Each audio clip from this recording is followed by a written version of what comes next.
কেউ ফিরলেন 4 ঘন্টার রাস্তা 10 ঘন্টা সফর করে, কেউ আবার 7-8 ঘন্টার লেট ট্রেনেই কলকাতায় পা রাখলেন।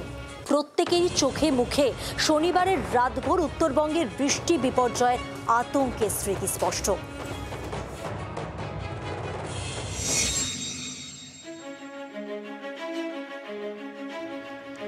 আতঙ্কের প্রহরের সাক্ষী হয়ে অবশেষে কলকাতায় ফিরলেন একদল পর্যটক। পুজোর সময় এরা সকলেই গিয়েছিলেন উত্তরবঙ্গ ভ্রমণে, আবার কেউ উত্তরবঙ্গ হয়ে গিয়েছিলেন সিকিমে। 4 ঘন্টা রাস্তায় 10 ঘন্টা সফর করে অবশেষে কলকাতায় ফিরে আসতে পারায় যেন এদের মনে স্বস্তির নিঃশ্বাস। অতি প্রবল বৃষ্টিতে ভুটানের অভ্যন্তরীণ পরিস্থিতি অত্যন্ত শোচনীয়।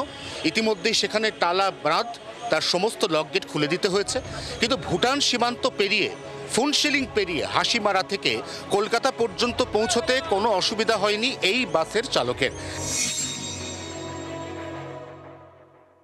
রাস্তা ওইদিকে কোনো খারাপ নাই, ওইদিকে সব ঠিক আছে। না, আমাদের অসুবিধা হয় নাই ওখান থেকে, মানে রওনা করিয়ে দিচ্ছে ওখান থেকে। বৃষ্টি পেয়েছেন তো? প্রবল বৃষ্টি পেয়েছি। যেদিন ঘটনাটা ঘটলো, যেদিনকে একের পর এক হরপা বান, পরশু রাত, তখন এই বাস নিয়ে আপনারা কোথায় ছিলেন? আমাদের জলপাইগুড়িতে ছিলাম। আমরা তো অনেক পেয়েছি, গাড়ি ফুল। আসলে আমরা সেরকম অবস্থায় পড়িনি। আমরা খবর মানে আমাদের ড্রাইভার বলাতে আমরা একটু আগে বেরিয়ে পড়েছিলাম ওখান থেকে। আমরা সিকিম গেছিলাম।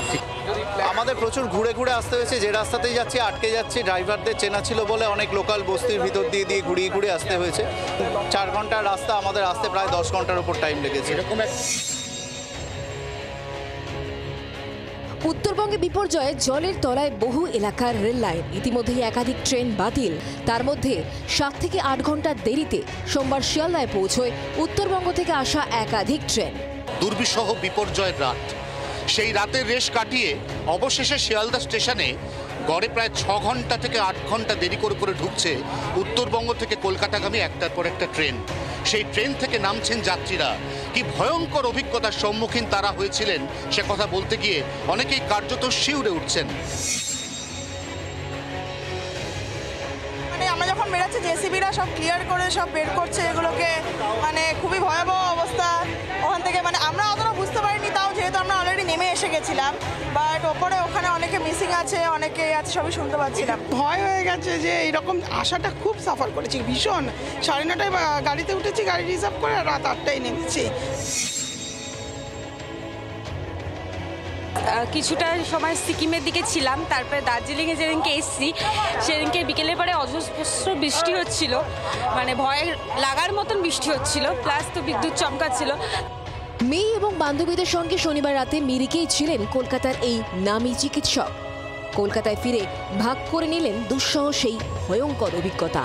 আমি সরাসরি কথা বলবো এই একেবারে মিরিকে গিয়েই ভয়ঙ্কর অভিজ্ঞতার সাক্ষী হয়েছিলেন কলকাতার একজন নামী গাইনোকোলজিস্ট ডক্টর কুইন আদিত্যা আমার সঙ্গে রয়েছেন, তার সঙ্গে সরাসরি কথা বলবো। সন্ধ্যে 8টা থেকে ফুল ফ্লেজের বর্ষাটা শুরু হয়েছে, যে চিন্তা করা যায় না। মানে এত জোরে আওয়াজ হচ্ছে, আওয়াজে মনে হচ্ছে যে হোটেলের ছাদ না ভেঙে পড়ে, এরকম জোরে আওয়াজ হচ্ছে। থান্ডার লাইটনিং পুরোটাই।